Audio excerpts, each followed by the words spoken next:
cep menengo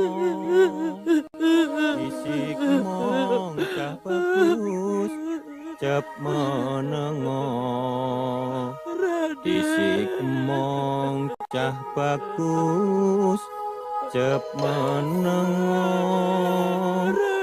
isik mong cah bagus cep menengo. Jadi Raden masih ingat kidung itu?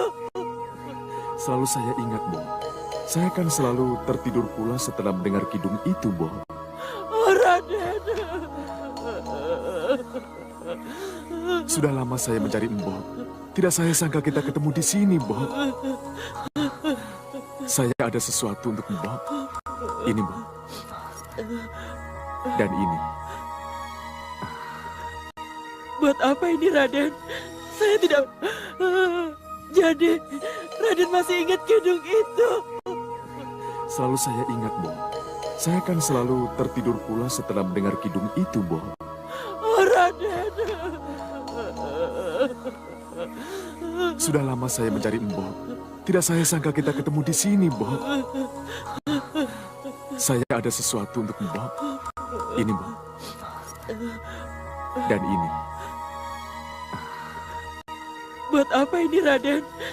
Di sebuah desa yang damai, hiduplah seorang pemuda bersama pengasuh setianya. Mereka sering terhanyut dalam nostalgia, mengenang masa kecil sang pemuda saat mereka bernyanyi bersama penuh kebahagiaan. Namun, segalanya berubah ketika pemuda itu harus pergi untuk menjalankan tugas penting. Sebelum berpisah, ia mempercayakan sekantong cincin kepada pengasuhnya sebagai simbol kenangan. Tanpa disadari pemuda itu, bahaya besar mengintai, seorang penjahat licik memburu pengasuhnya, berharap mengungkap rahasia besar di balik misi yang sedang dijalankan sang pemuda. Terima kasih, Raden. Terima kasih. Sudah ya, Bu. Saya harus pergi dulu. Iya, Raden. Hati-hati, Raden. Raden.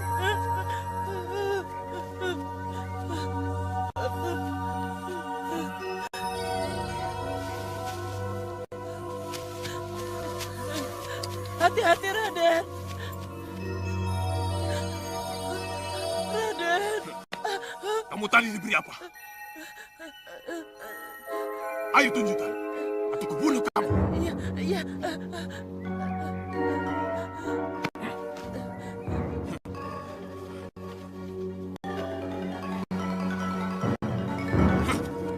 Keping-keping itu tidak akan bicara apa-apa. Tapi cincin ini yang akan bicara.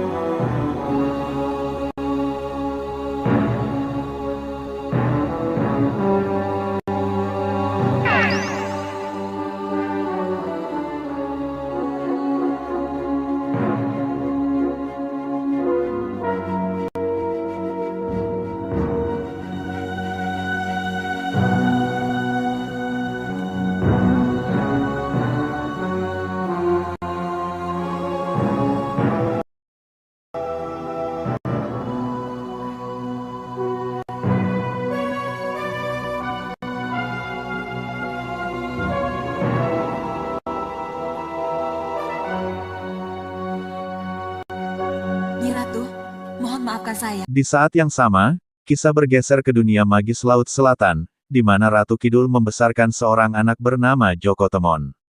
Dengan penuh kasih sayang, sang ratu memerintahkan Condro Manik, abdinya yang setia, untuk menyiapkan sesuatu yang penting bagi masa depan Joko. Dalam kesunyian, Nyai Roro Kidul mengenang masa lalunya yang penuh luka, sebagai bidadari kahyangan yang terpaksa jatuh ke dunia fana. Badan yang punya sifat samudra, mampu menampung apa saja, mampu menampung luasnya ilmu semesta. Itulah yang saya khawatirkan, Nyi Ratu. Justru karena itu aku akan berusaha melindunginya. Jangan sampai manusia dengan wadak samudro ini jatuh ke tangan yang salah. Sebab akan fatal akibatnya. Ia akan menjadi senjata perang bila jatuh ke raja yang lalim. akan menjadi sarana leluasa untuk bergerak di alam dimensi manusia kalau jatuh ke tangan lelembut seperti Ratu Gendeng Permoni yang selalu ingin menguasai manusia. Kasinggihan dawuh, Nyi Ratu. Sekarang saya mengerti. Kalau begitu, lihatlah Cundomanik. Apakah pendadahan sudah bisa dilaksanakan? Baik, Nyi Ratu. Pamit mundur.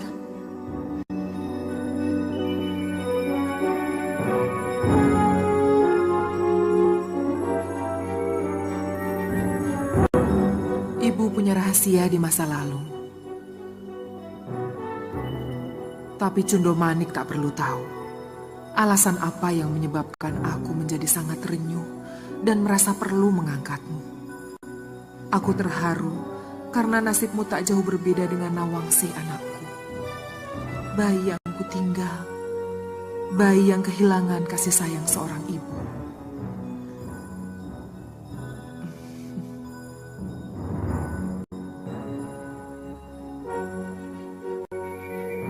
Ini dimulai ketika 7 bidadari turun ke bumi, tergoda oleh beningnya air sendang di sebuah desa indah, Desa Taru.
Wanginya menyebar begitu ya?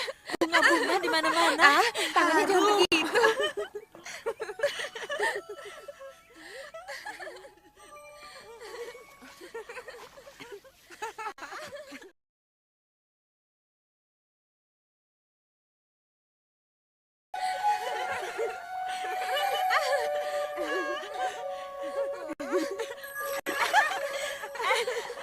Mandinya pelan-pelan, nanti kena rambutku basah. Iya, begitu.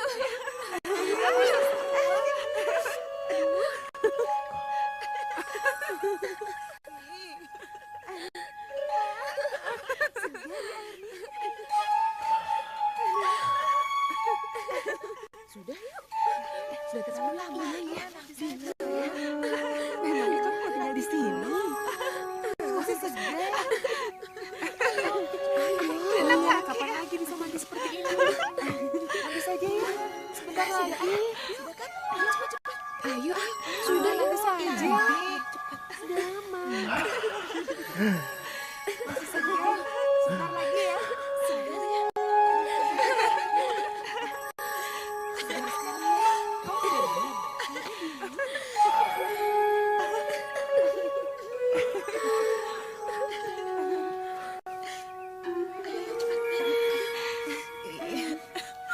Cepat, nanti kita terlambat.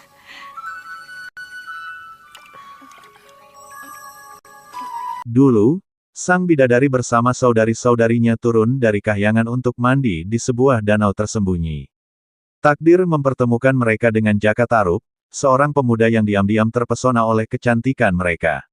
Tergoda, Jaka Tarub mencuri selendang salah satu bidadari, yang membuatnya tak mampu kembali ke kahyangan.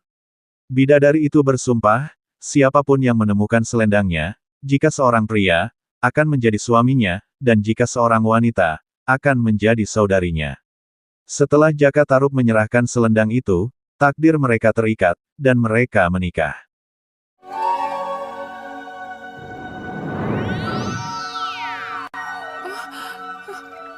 Kenapa jadi begini? Ya, kalau ada yang mau menolongku, memberikan pakaian padaku, aku berjanji. karena ia sebagai saudaraku. Tapi kalau laki-laki, akan kujadikan ia sebagai suamiku.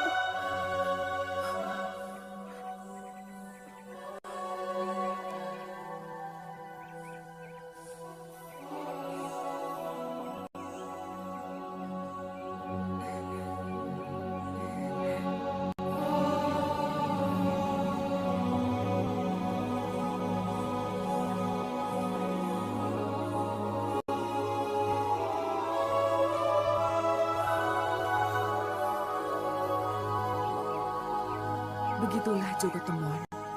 Hampir 2 warsa, ibu hidup bahagia dengan Kakang Mas Joko Tarub. Hari-hari indah kami lalui bersama, penuh kasih dan sayang.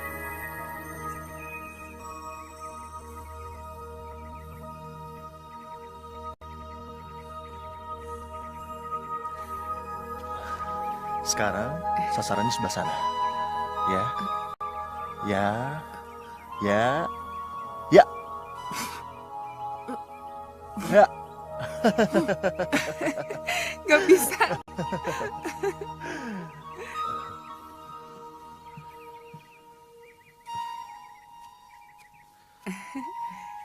Pada saat inilah puncak kebahagiaan kami berdua.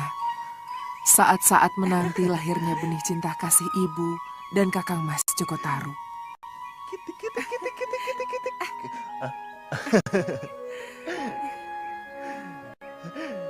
Nang ning nung ning nang ning nung. Kenapa sayang?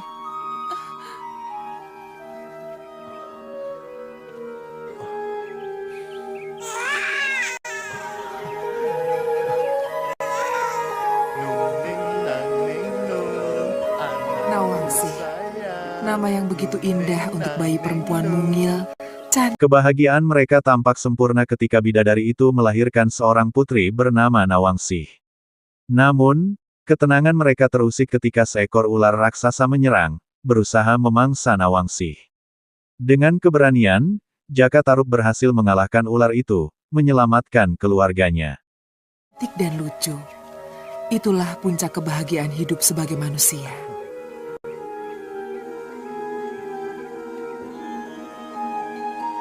Bayi Nawangsih yang cantik tidak saja membuat gemas ibu-ibu yang melihatnya, tapi juga telah membuat naga siluman terkesima ingin memilikinya.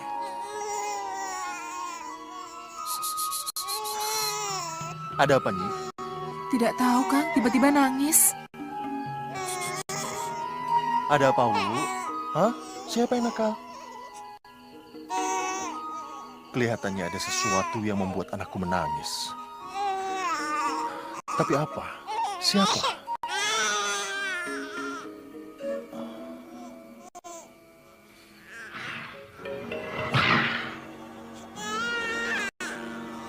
Masuk nih, cepat masuk. Kurang ajar kau, Joko Tarub. Tidak bolehkah aku ikut memiliki bayimu?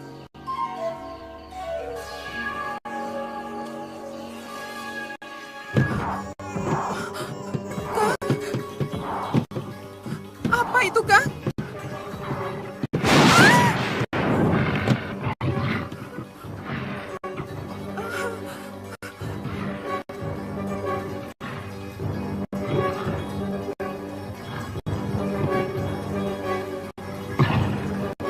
Joko Tarub, berikan bayi itu kepadaku. Masuk nih, lindungi anak kita. Cepat, masuk.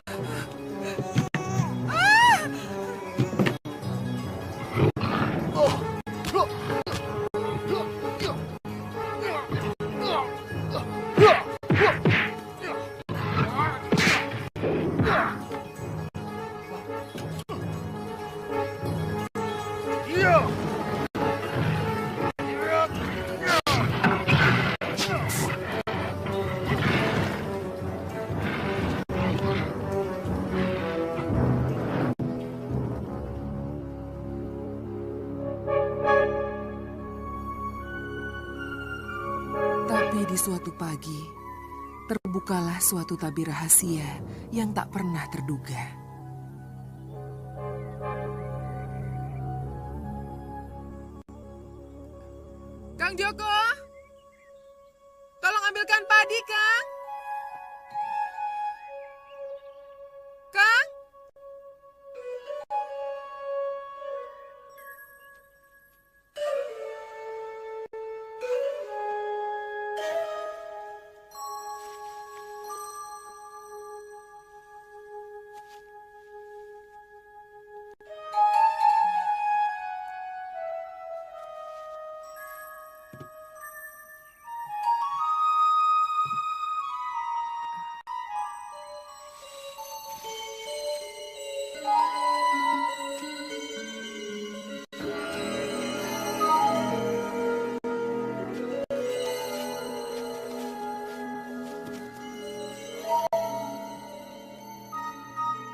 tahu sekarang. Kakang sengaja menyembunyikan pakaianku ini. Nawang Wulan!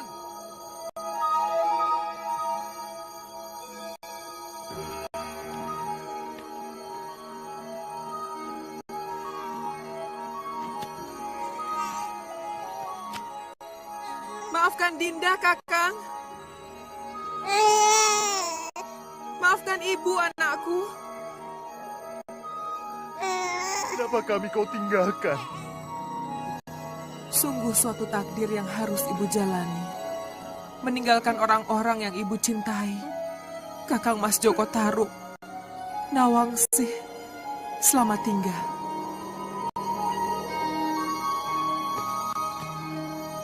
Tetapi sesampainya ibu di kahyangan, Lebih baik Nanda segera kembali ke bumi. Ibu Dewi, mohon maafkan Nanda. Ada apa, Nawangsari? Terpedayanya Ni Dewi Nawangwulan disendang, bukan karena kesalahan Ni Dewi Nawangwulan. Mohon Bunda Dewi jadikan pertimbangan.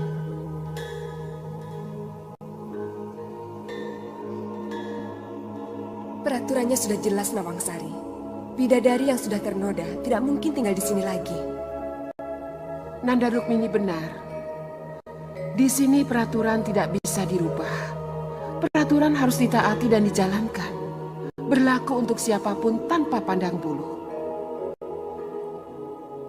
Pergilah Nanda Dewi. Turunlah ke bumi. Waktu berlalu, hingga suatu hari sang bidadari menemukan selendang yang selama ini disembunyikan Jaka Tarub. Patah hati dan dikhianati, ia memutuskan untuk kembali ke kahyangan, namun pintu langit menolak kehadirannya karena ia telah bersatu dengan manusia. Terbuang tanpa tempat untuk kembali, ia memilih hidup di dunia fana.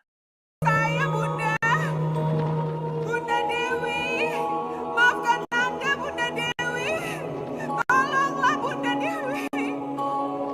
Bunda Dewi.